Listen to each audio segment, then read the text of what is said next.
اعوذ باللہ من الشیطان الرجیم بسم اللہ الرحمن الرحیم الحمدللہ آج 30 روزے اور 30 تراویح مکمل ہو چکی الحمدللہ۔ اللہ کا بہت بڑا فضل ہوا کہ اللہ نے صحت کے ساتھ ہم تمام کو رمضان کی مکمل 30 تراویح اہتمام کے ساتھ پڑھنے کے اللہ نے ہم تمام کو توفیق عطا فرمائی۔ اللہ کا بہت بڑا احسان ہے۔ ہم اللہ سے دعا کرتے ہیں کہ اللہ آئندہ سال بھی ہماری زندگی میں رمضان جیسا مقدس مہینہ آنے کی توفیق عطا فرمائے۔ اور ایک دن رہ گیا ہے، اب ہماری ذمہ داری یہ ہے کہ اس پورے مہینے میں ہم نے عبادت کی ہے ماشاءاللہ، لیکن یقیناً کچھ نہ کچھ کوتاہی ضرور ہوئی ہے۔ تو ایک دن رہ گیا ہے، آج کی رات ہے، تہجد کے لیے اٹھتے ہیں، سحر کرتے ہیں۔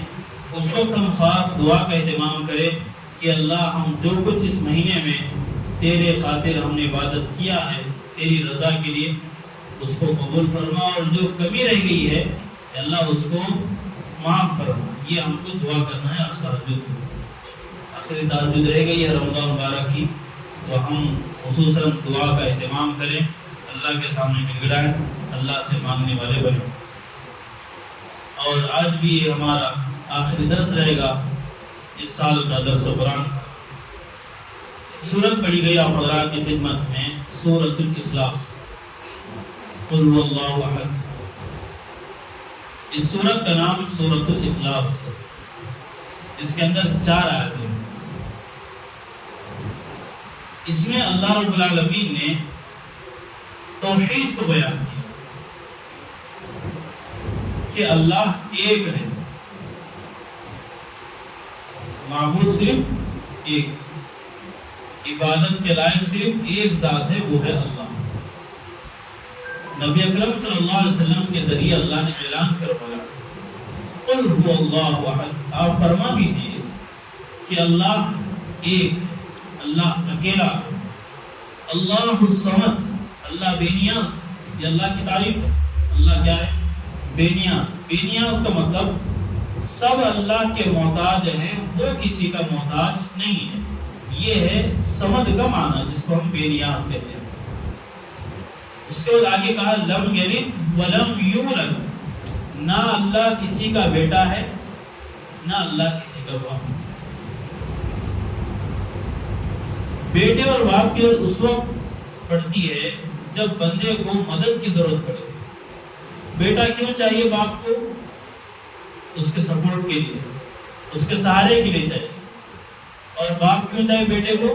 اس کی نگرانی کے لیے چاہیے۔ تو اللہ ان دونوں چیزوں سے پاک ہے۔ نہ اللہ کسی کا بیٹا ہے نہ اللہ کسی کا باپ ہے، وہ ہمیشہ سے ہے، ہمیشہ رہے گا۔ وَلَمْ يَكُنْ لَهُ كُفُوًا أَحَدٌ، اور اللہ کے برابر کوئی نہیں ہے، اس کا کوئی ہمسر نہیں ہے، کوئی اللہ کے برابر نہیں ہے۔ دوسری جگہ آیا لَيْسَ كَمِثْلِهِ شَيْءٌ، کہ اللہ کی طرح کوئی بھی نہیں ہے، کچھ بھی نہیں ہے، نہ چیزوں میں نہ مخلوق میں نہ کسی چیز میں، اللہ کی طرح کوئی چیز نہیں ہے۔ اب ایک سوال یہاں پر ایک ہوتا ہے کہ اللہ کو اکیلا کیوں مانے، خدا ایک کیوں مانے؟ تو اللہ نے 17ویں پارے میں اس کا جواب دیا، لو کان فیہما آلیۃ الا اللہ لفسدتا۔ ایک لاجک اللہ نے بتایا کہ اگر زمین میں ایک سے خدا ہوتے، ایک سے زائد خدا ہوتے، تو زمین کا نظام، کائنات کے نظام تر بدتر ہو جاتا، فساد پھیل جاتا۔ اب آپ پوچھیں گے فساد کیسے پھیلتا؟ بھائی ایک وقت میں ایک کام ہو سکتا ہے۔ مثال کے طور پر میں یہاں پر بیٹھا ہوں، یا تو میں خاموش رہوں گا یا میں کچھ بولوں گا، دونوں میں سے ایک چیز ہو سکتی ہے۔ نہیں، میں خاموش بھی بیٹھ، دیکھنے والا بول رہا ہے کہ بھائی یہ خاموش بھی بیٹھے ہیں اور باتیں بھی کر رہے ہیں، ہو سکتا ہے ایسا۔ ایک انسان بیٹھا ہے، یا تو وہ اسٹیٹ بیٹھے گا یا ہلے گا۔ ایسا نہیں ہو سکتا ہے کہ انسان بیٹھا ہے نہ وہ ہل رہا ہے نہ خاموش بیٹھا ہوا ہے۔ ہو سکتا ہے ایسا؟ نہیں ہو سکتا۔ ایک وقت میں بارش ہو سکتی یا نہیں ہو سکتی، دو ہی چیزیں ہو سکتی ہیں نا، بارش نہیں بارش ہو سکتی یا نہیں ہو سکتی؟ دو چیزوں میں سے ایک چیز ہو سکتی ہے. اگر مان لیں ہے نہیں، اگر فرض کر لو سپوز کہ مان لیں دو خدا ہے، تو دنیا کا نظام کیسے بگڑتا؟ ایک چاہتا کہ بارش ہو اور دوسرا چاہتا کہ بارش نہ ہو. ایک چاہتا کہ بارش ہو، دوسرا چاہتا کہ بارش نہ ہو. اب دونوں میں سے ایک ہی چیز ہو سکتی ہے بھائی، یا تو بارش ہوگی یا بارش نہیں ہوگی. اب جس خدا نے چاہا تھا کہ بارش ہو تو بارش ہوئی، تو یہ طاقتور ہو گیا، اور جس خدا نے چاہا تھا کہ بارش نہ ہو لیکن بارش پھر بھی ہوئی تو وہ کمزور ہو گیا.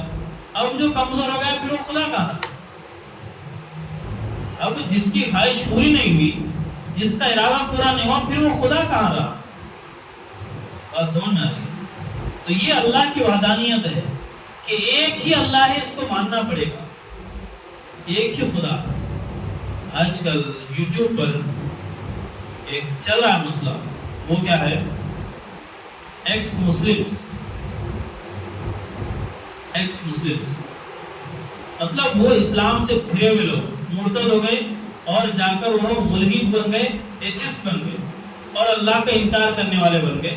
بہت سے ایسے چینل چل رہے ہیں جن پر اسلام کے خلاف کیا ہے بھائی اعتراضات کیے جاتے ہیں طرح طرح سے.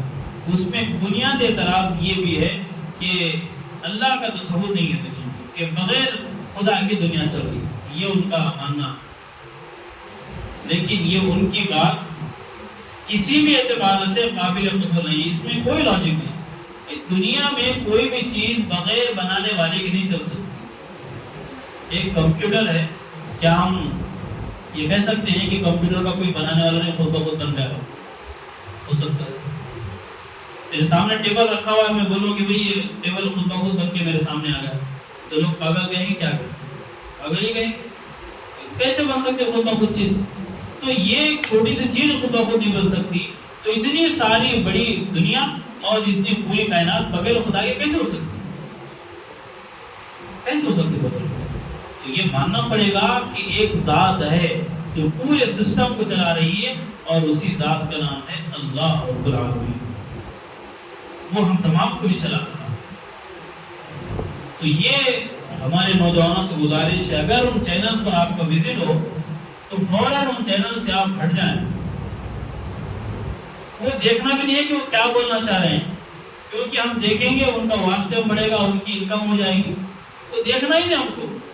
وہ چاہے جتنے لاجک کی بات بیان کرے، ہم کو اگر اسلام کے خلاف باتیں لگ رہی تو ہم کو وہاں سے ہٹ جانا، اپنے علماء سے رجوع کرنا، پوچھنا بھائی اس کا کیا مسئلہ ہے. ہر چیز کا جواب ہے الحمدللہ. ایک ایمان والے کے پاس ہر چیز کا جواب موجود ہے کہ اللہ رب العالمین کی طرف سے یہ اللہ کی مدد ہے. تو یہ آج جو سورت پڑھی گئی ہے سورہ اخلاص، اس کے اندر اللہ کی توحید بیان کی گئی کہ اللہ اکیلا ہے، عبادت کے لائق صرف ایک ذات ہے، ایک ہی ذات ہے جس کے سامنے سجدہ کیا جا سکتا ہے، اس کے علاوہ کوئی نہیں ہے.